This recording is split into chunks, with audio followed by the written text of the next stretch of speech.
आज हम पढ़ेंगे मुहावरे। क्या पढ़ेंगे? मुहावरे। मुहावरे क्या होते हैं? जो हम भाषा बोलते हैं उस समय अपने भावों को, यानी अपना जो अर्थ है, जो भाव है, उसको कैसे विशेष रूप से प्रभावशाली बनाया जा सकता है। यानी कह सकते हैं अपनी लैंग्वेज अट्रैक्टिव हो, यानी आकर्षित बन सके। कैसे हम सरल तरीके से कम बात में अपनी बात सामने वाले को कह सके। तो यही इसकी खासियत है।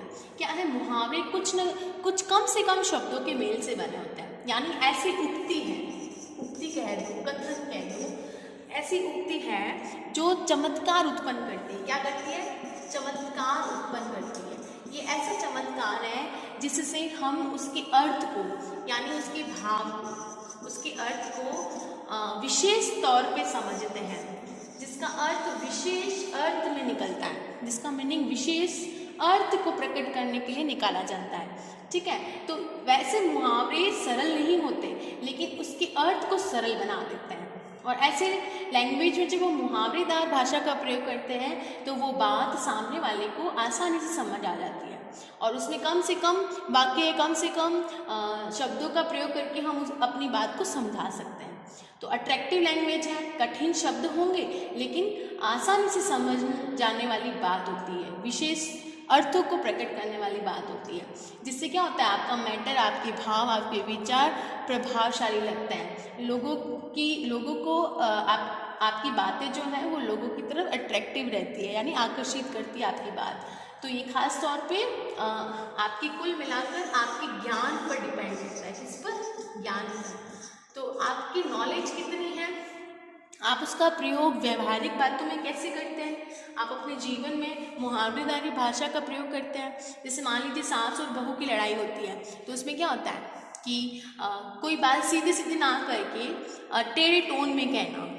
ठीक है, तो वो क्या बन जाती है? अगर परंपरा बन जाती है, पीढ़ी दर पीढ़ी उसको रिपीट करते हैं, तो वो लोकोक्ति हो जाएगी, कोई सेंटेंस के तौर पे हो जाएगी। लेकिन यहाँ बात कर रहे हैं मुहावरे, जिसमें पूरा वाक्य तो नहीं होगा, उस वाक्य का कुछ छोटा सा अंश होगा जिसमें चमत्कारी बात विशेष तौर पे कही जाएगी, यानी विशेष अर्थ को प्रकट करने के लिए मुहावरे का प्रयोग किया जाता है। ठीक है, आ रहा है समझ में? तो मुहावरे का अर्थ हम समझ गए। अब देखो, 10th के बोर्ड की क्लास में 2 तरह के प्रश्न पूछे जाते हैं। एक होता है जिसमें हम मुहावरा लिखा होगा, जिसमें मुहावरा ऑप्शन में दिए गए होंगे। ठीक है, 4 ऑप्शन में मुहावरे दिए गए हैं, दिख रहा है आपको? ठीक है, तो ये 4 ऑप्शन में जो मुहावरे दिए गए हैं उसमें से आपको पहचानना है कि इस वाक्य के अंदर एक वाक्य लिखा है आधा। ठीक है, रेखांकित किया गया है, उसमें से पहचानो कि इस अंडरलाइन किए गई बात पर इनमें से कौन सा ऐसा मुहावरा है जो इस बात पर लगाएं तो सही अर्थ में आ जाएगा। यानी कि अब जैसे ये वाक्य दिया गया है कि नौकरी करते ही तुम बहुत अभिमान करने लगे। रेखांकित शब्द कहाँ से है? बहुत अभिमान करने लगे। प्रश्न कह रहा है इस वाक्य में रेखांकित वाली जो बात आ रही है उसमें निम्नलिखित में से कौन सा उचित वाक्य या मुहावरा होगा जो इसकी जगह पे काम करेगा। तो इस वाक्य को आपको पहले पढ़ना है, समझना है इसका अर्थ, फिर मुहावरे के ऑप्शंस देखने हैं। देखो ट्रिक क्या है, स्टार्टिंग से देखो क्रम, पहले वाक्य को पढ़ोगे, प्रश्न को पढ़ोगे, मीनिंग समझोगे। ठीक है, फिर ऑप्शंस देखोगे, ऑप्शन में से सबको यहाँ लगा कर देखो इसके जगह पर। ठीक है, नौकरी करते ही तुम क्या हो जाओगे? देखो ऑप्शन सुनना। ऑप्शन में अगर मुहावरा आता है, जैसे मान लीजिए आग में घी डालना, एक जगह लिखा है आग में घी डालना, दूसरी जगह लिखा है आसमान से बातें करना, तीसरी जगह लिखा है आसमान पर चढ़ना, या चौथी जगह लिखा है कि आंखें फेर लेना। तो अब इन चारों को देखोगे, फिर सोचोगे कि नौकरी करते ही आसमान पे चढ़ना, क्या ये हो सकता है? फिर दूसरा देखना, नौकरी मिलते ही तुम आग में घी डालना, ये भी नहीं है। आंखें फेर लेना, ये भी नहीं है। तो फिर क्या हो सकता है? आसमान से बातें करना। जो भी ऑप्शन आ रहा है सबको लगा कर देखना, फिर जो उचित लगे, जो सही लगे कि हाँ बहुत अभिमान करने लगते हैं। अभिमान करने का अर्थ किस मुहावरे से जच रहा है, वैसे आप समझने की कोशिश करना। तो हम बना देंगे नौकरी करते ही तुम तुम आसमान पर चढ़ गए, ठीक है, तुम आसमान पे चढ़ गए, ये वाक्य इस पे सटीक है। तो ऑप्शन में से आपको वो वाली चीज यहाँ पर सही रूप में उसका चुनाव करना कि ये यहाँ पर सही लगेगा। ये रेखांकित वाला पूछ सकता है, एक पूछ सकता है कि इसका अर्थ बताओ, अर्थ पूछ सकता है। जैसे मुहावरा लिख दिया गया है, मान लीजिए आंखों से गिरना, आंखों से जैसे आपने बताया यहाँ पर कि आंखों से गिरना, इसमें से ऑप्शन दिए जाते हैं। मान लीजिए कोई कोशिश बाकी न रखना, लोभ न जगना, अच्छा न लगना, अपना काम निकालना। तो 4 ऑप्शन जो दिए गए उसमें से आप अर्थ को देखोगे, ध्यान क्या रखोगे, आपको वो सही पढ़ने में आना चाहिए, सही मीनिंग में आना चाहिए, यानी आप उसको सही तरीके से समझोगे। अगर आपने सही समझा और सही तरीके से देखा तो वो आपका आंसर राइट ही होगा, रॉन्ग कभी नहीं होगा। वो आंसर आपको पूरे मार्क्स मिल जाएंगे क्या, 2 चीज़ों का ध्यान सही से रखा तो, ठीक है। दूसरा चीज़ कि 2 तरह के प्रश्न होंगे, एक तो होंगे कि मुहावरे दिए गए वाक्य में प्रयोग करो, या वाक्य दिया गया है तो मुहावरे में प्रयोग करो। दूसरा होगा कि जैसे वाक्य बना दिया, रेखांकित कर दिया, उसका अर्थ बताओ, या रेखांकित में जगह छोड़ दी, रिक्त स्थान दे दिया, वाक्य कंप्लीट कर दिया और उसमें अधूरा वाक्य करके कहा है कि उचित रिक्त स्थान में कहाँ सही है वहाँ पर उसको पूरा करके सही बताओ। तो आपको उसके वाक्य को अच्छे से पढ़ना है, समझना है, फिर देखना है कि यहाँ पर ऑप्शन में से कौन सा सही उचित यहाँ पर मुहावरा लगना चाहिए, उसके बचे हुए हिस्से के अनुसार उसको मैच करके देखना, तब आपको पता चल जाएगा कि इनमें से कौन सा सही है। और दूसरी बात कि जो आपने पाठ में पढ़ा है, आपकी पाठ्य पुस्तक में पढ़ा है, उसमें रीडिंग करते समय ये ध्यान रखना कि कहाँ पर मुहावरेदारी वाली लैंग्वेज है, कहीं मुहावरे आए तो उसको आप रेखांकित करोगे, जिससे क्या होगा, आपको मुहावरे की पहचान करना आएगा, यानी आप मुहावरे के अर्थ को समझ पाओगे, वाक्य कैसे बनते हैं उसको जान पाओगे, तो आप तुरंत ही सही वाक्य का चुनाव भी कर सकते हो कि इस वाक्य पे ये मुहावरे सही तौर पे लगेगा। तो मुहावरे वाले में सिर्फ इसी तरह के प्रश्न पूछे जाएंगे, बस ध्यान ये रखना है कि चैप्टर पढ़ते समय हम मुहावरे वाले शब्दों को निकालें और लिखते लिखते प्रैक्टिस करें। रिटन प्रैक्टिस ही आपको इम्प्रूवमेंट के लिए आगे बढ़ाएगी, आपका इम्प्रूव उसी पर होगा, जितनी आप प्रैक्टिस करोगे उतना इम्प्रूवमेंट होगा। क्लियर, समझ में आया? Okay, thank you. अभी हम बात करेंगे वाक्य की। किसकी बात करेंगे? वाक्य की। तो वाक्य में आपके 10th की बोर्ड के हिंदी के सिलेबस में सिर्फ वाक्य रचना के आधार पर है। रचना का अर्थ होता है बनाना, बनाना या बनावट कह सकते हो, बनावट, किसी चीज़ का निर्माण करना, किसी चीज़ को रचना, गढ़ना। तो आप उसमें 3 तरीके से वाक्य बनाओगे। एक होता है सरल वाक्य, क्या होता है? सरल वाक्य। दूसरा होता है संयुक्त वाक्य, क्या होता है? संयुक्त वाक्य। और तीसरा होता है मिश्र वाक्य, क्या होता है? मिश्र वाक्य। तो ये क्लास आपकी रिवीजन की है और कुछ ट्रिक्स आपको पकड़कर रखना है ताकि आपका सवाल गलत ना हो। और इसके लिए अगर आपको डिटेल में पढ़ना है तो मेरे लिंक पे जाकर उसके वीडियो को डिटेल में पढ़ सकते हो, ताकि आपका कंसेप्ट बेसिक क्लियर हो जाए। अभी मैं रिवीजन के तौर पर बता रही हूँ। जैसे सरल वाक्य होता है, उसके अंदर देखो, सबसे पहले देखना वाक्य का निर्माण कैसे होता है। उसमें एक कर्ता होता है, कर्म होता है और क्रिया होती है, इसी सीक्वेंस में होता है, ठीक है। तो अब यहाँ पर क्रिया कितनी होगी? एक। क्रिया कितनी होगी? एक। ये ट्रिक याद रखो, उस वाक्य में क्रिया एक है। कितनी है? एक है। कर्ता भले ही एक हो, भले ही 2 हो, चलेगा। कर्ता 1 2 चलेगा, लेकिन क्रिया उसमें एक ही होगी। जैसे राम खाना खाता है तो सरल वाक्य, अगर राम और श्याम खाना खाता है, 2 करता है, खाने वाले 2 है, तो भी ये सरल वाक्य में ही होगा, क्योंकि खाना खाने का काम एक ही हो रहा है। भले 2 कर रहे हैं, 10 कर रहे हैं, 15 कर रहे हैं, चलेगा, लेकिन क्रिया उसमें एक ही होगी, खाना खाया जा रहा है। क्लियर? अब संयुक्त वाक्य। संयुक्त वाक्य में क्या होता है, ट्रिक समझना। इसमें कोई भी समुच्चय बोधक, कोई भी अव्यय या कोई भी कह दो कि अविकारी शब्द या कह दो कि समुच्चय बोधक, संबंध बोधक शब्द का प्रयोग नहीं हुआ है। लेकिन इसके अंदर क्या होता है, समुच्चय बोधक शब्दों का प्रयोग होता है। समुच्चय बोधक शब्द कौन से होते हैं, इसको नोट करो, ये ट्रिक के तौर पे याद रखना। ये क्या क्या होता है देखिएगा। आई होप आपको क्लियर शायद नज़र आए, मेरी कोशिश है। और एक्चुअली में टाइम नहीं है तो थोड़ा सा टाइम निकालना मुश्किल हो गया मुझे। चलो, लेकिन मैं आपके लिए कोशिश कर रही हूँ यहाँ पर। तो देखिएगा, समुच्चय बोधक में आता है एक तो इसलिए, क्या क्या आता है नोट करो। इसलिए, किंतु, तथा, और, या, परंतु, लेकिन, अथवा, या, ये जो इसलिए है वो याद रखना समुच्चय बोधक में आता है, ठीक है। बाकी तो आपको याद रहेंगे ही रहेंगे। मोस्टली और का प्रयोग होता है। अब उस दो शब्द पे डिपेंड करता है कि वो विपरीत है, डिफरेंस है, दोनों में अपोजिट है, तो लेकिन या किंतु लगा देंगे। कोई में से चॉइस है तो अथवा और या लगा देंगे। दोनों एक जैसे हैं तो हम ये क्या लगा देंगे, एवं, तथा और। किस में आ जाएगी, संयुक्त वाक्य में आ जाएगी। संयुक्त का अर्थ क्या होता है, जोड़। और दोनों ही विपरीत है, एक जैसे हैं। विपरीत है तो लेकिन किंतु, एक जैसे है तो और तथा, मोस्टली और का प्रयोग होता है, ठीक है।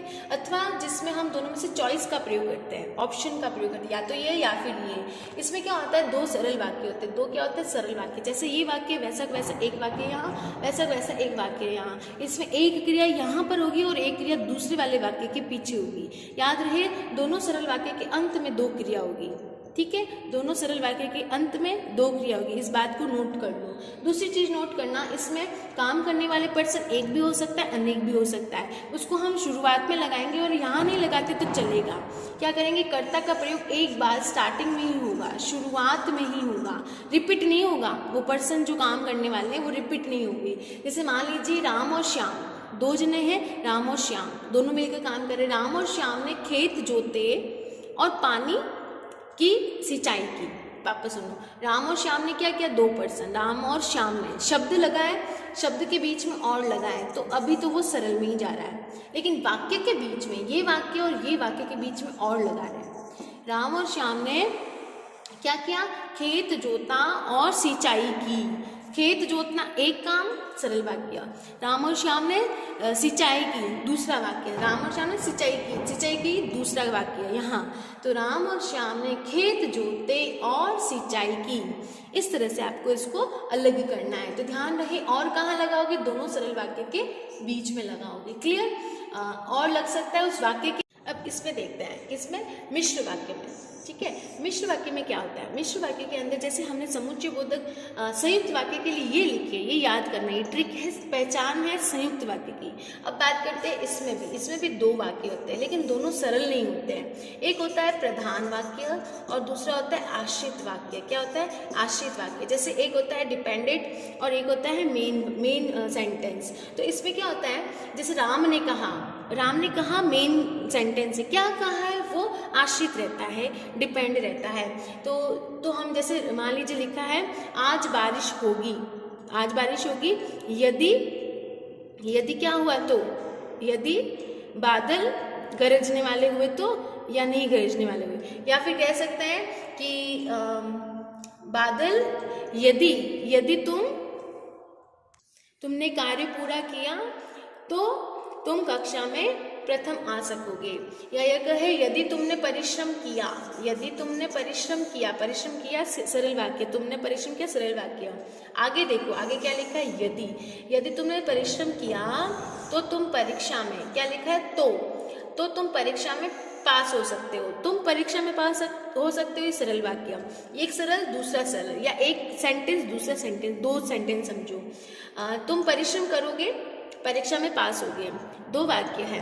पास कब होगे, परिश्रम करने पर। तो परिश्रम करना प्रधान वाक्य है, ये डिपेंड करता है कि आप पास कब होते हो, प्रधान वाक्य, ये डिपेंड करता है आपके परिश्रम करने पर। यदि तुम परिश्रम करोगे तो तुम परीक्षा में सफल हो जाओगे। तो ये दोनों वाक्य इस तरह से जुड़े होते हैं। देखो, दो एक बना है, ये दो वाक्य एक कब बनता है, इन समुच्चय बोधक अव्यय से। यहाँ पर ये दोनों जोड़ी में है, इसीलिए इनको कहेंगे युग्म शब्द। क्या कहेंगे, युग्म शब्द। युग्म शब्द यानी कि दोनों साथ साथ चलते हैं। अब इसमें से कौन कौन से ऐसे शब्द है जिनकी आप पहचान करोगे। एक होता है जब, तब, यह, वह, या कहे जिसे, वह, वो, ये। इस तरह से हम जिसे के साथ लगा सकते हैं। जो, तो, यदि, तो। इस तरह से शब्द जो क्या है, जोड़ीदार में है। इसमें एक सर्वनाम हो सकता है, एक जब तब हो सकता है, ठीक है। एक सर्वनाम वाला शब्द हो सकता है, एक जब तब हो सकता है। आपको क्या ध्यान रखना, एक होगा वाक्य के पहले वाले वाक्य के बीच में, आगे वाले में, और दूसरा होगा उस वाक्य की शुरुआत में। क्या कहा, दो वाक्य के शुरुआत में ये योजक चिन्ह लगे होंगे। कभी कभी क्या होता है, वाक्य शुरू तो हो जाता है लेकिन बीच में यदि लिखा होता है, तो आप कंफ्यूज नहीं होना, बस ये देखना कि प्रधान वाक्य के बीच में एक आएगा और दूसरा आश्रित वाक्य के पहले आएगा। क्लियर। इन जोड़ीदार शब्दों से आप पहचान जाओगे। इसके अलावा भी और जोड़ीदार शब्द होते हैं, जैसे हम क्या बना सकते हैं, जिसमें यहाँ वहाँ, जब तब, जब तो भी लगा सकते हैं। ठीक है। और क्या क्या हो सकते हैं, जैसे हम बताए कि एक एग्जाम्पल देखते हैं, जब मोहन के खेत में गाय चल रही थी, जब मोहन के खेत में गाय चर रही थी, कुछ खा रही थी। अभी ये बात अधूरी सी है, कंप्लीट करने के लिए हम बीच में उसी का जोड़ीदार, जब का जोड़ीदार तो लगाते हैं। तो हमने क्या कहा, जब, ये इसको नोट करना, जब मोहन के खेत में गाय चर रही थी, इस वाक्य को खत्म करो। फिर दूसरा वाक्य लाओ, उसने उसे बाहर निकाल दिया। किसने, मोहन ने उस गाय को बाहर निकाल दिया। तो उसने उसे, ये सर्वनाम का प्रयोग कर रहे हैं, तो यहाँ सर्वनाम का प्रयोग करते हैं, इसका मतलब ये मिश्र वाक्य में आएगा। दूसरी चीज हमने नोटिस करनी है कि जब तो, जब मोहन, देखो जब नोट करना, जब मोहन के खेत में गाय चर रही थी, फिर लिखा है तो लिखा है, तो उसने उसे बाहर निकाल दिया।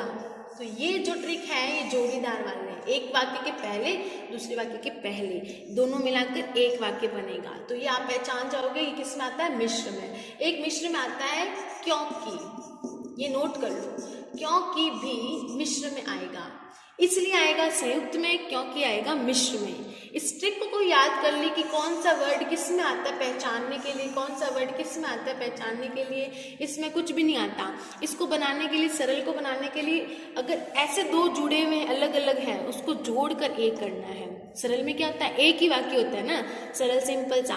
तो अगर दो बड़े बड़े वाक्य होंगे, उसको एक कैसे बनाओगे, कंबाइन कैसे करोगे, उनको एक कर कर, कैसे, इन योजक चिन्हों को हटाकर, इन समुच्चय बोधों को हटाकर, तो हम उसको एक कैसे करेंगे। जैसे एक एग्जाम्पल देखते हैं, ध्यान देना, मैं उसको ऊपर थोड़ा सा लिख देती हूँ। जैसे मान लीजिए लिखा गया है, मैं दिल्ली जाकर कुतुब मीनार भी देखी। क्या लिखा है, मैंने दिल्ली जाकर ताजमहल देखे, कुतुब मीनार, ठीक है, कुतुब मीनार देखी। ठीक है, ये कैसे वाक्य है, मैंने करता एक, क्रिया यहाँ पर हो गया ये सरल वाक्य। अब आपको देखो, एक तो पहचान करना पूछेंगे, ये प्रश्न आपका राइट होना चाहिए। पहचानना, क्या पहचानना, कि वो सरल है, एक संयुक्त है, एक मिश्र है, बस एक चीज ये ध्यान रखना। दूसरा प्रश्न पूछेंगे, ये वाक्य दिया हुआ है, पहचानो कि इस वाक्य को नीचे ऑप्शन में दिए गए हैं संयुक्त मिश्र सरल, कौन सा वाक्य है, तो आप नाम बता दोगे, या फिर इस वाक्य को नीचे दिए गए वाक्य के अनुसार बताओ कि कौन सा संयुक्त वाक्य होगा। तो संयुक्त वाक्य के लिए कैसे पहचानोगे, अगर लिखा है मैं दिल्ली गया और वहाँ जाकर कुतुब मीनार भी देखी, मैं दिल्ली गया और वहाँ जाकर मैंने कुतुब मीनार भी देखी, तो मैंने तो एक करता हुआ, दिल्ली गया एक क्रिया, और कुतुब मीनार भी देखी दो क्रिया। मैंने कहा था ना संयुक्त में दो क्रिया होती है, तो दो क्रिया आ गई संयुक्त में यहाँ पर। ठीक है, थोड़ा सा खिचड़ी बन गई है, लेकिन आप प्रॉपर तरीके से उसको आराम से धीरे धीरे पढ़ कर देखना। ओके, और यहाँ ये हो गया, ये किस में आता है, दो क्रिया संयुक्त में आती है, और लगता है योजक चिन्ह समुच्चय बोधक ये आ गया। ठीक है, अब मिश्र में बदलना है, तो इसका मिश्र कैसे बनाएंगे, जब मैं, क्या आ जाएगा, जब मैं, जब आगे लग जाएगा मैं, जब मैं दिल्ली जाकर को बना देंगे गया, क्या बना देंगे, गया, जब मैं दिल्ली गया। अब दूसरा वाक्य है ना, तो यहाँ लिखेंगे तब, जब मैं दिल्ली गया तब मैंने वहाँ जाकर कुतुब मीनार भी देखा। वो जाकर वाला वर्ड है ना, उसको हम प्रयोग करेंगे, तब मैं कुतुब मीनार जाकर, तब मैं वहाँ जाकर, है ना, तब मैं वहाँ, कहाँ, दिल्ली, वहाँ जाकर कुतुब मीनार देखी। ठीक है, या भी देखी लिख दो, तो उस तरीके से सेंटेंस बनाना मेन बात है, आपको ये योजक चिन्ह ध्यान में आने चाहिए, ठीक है। बहुत सरल पेपर होगा, क्यों? क्योंकि जब आपने ये ट्रिक समझ ली, पहचान करना समझ लिया, भेदों के नाम समझ लिए, तो आपके पास ऑप्शन है, ऑप्शन में से कोई सा भी एक निकाल लो, आप तुरंत निकाल पाओगे, ठीक है। आ रहा है समझ में? इसकी प्रैक्टिस कैसे करनी है? आप किताब जो है स्पर्श की, तो उसके पीछे ना एक्सरसाइज दी गई है, इस वाक्य को इस वाक्य में बदलो, तो उसको हैंड रिटन से प्रैक्टिस करोगे, उसको एक बार हैंड रिटन से प्रैक्टिस करोगे ना, तो आप डेफिनेटली सही आंसर दोगे। रिटन प्रैक्टिस जरूरी है, रिटन प्रैक्टिस हो गई तो आप आंसर अच्छे से दे पाओगे। ओके, समझ में आया? कुछ क्वेरी है तो बताना। ये इसको रूपांतरण कहते हैं, क्या कहते हैं? वाक्य रूपांतरण कहते हैं, ठीक है। और किसी को हेल्प के लिए आप इस लिंक को शेयर कर सकते हो। वीडियो अच्छा लगा है तो लाइक कमेंट शेयर जरूर करना। Thank you.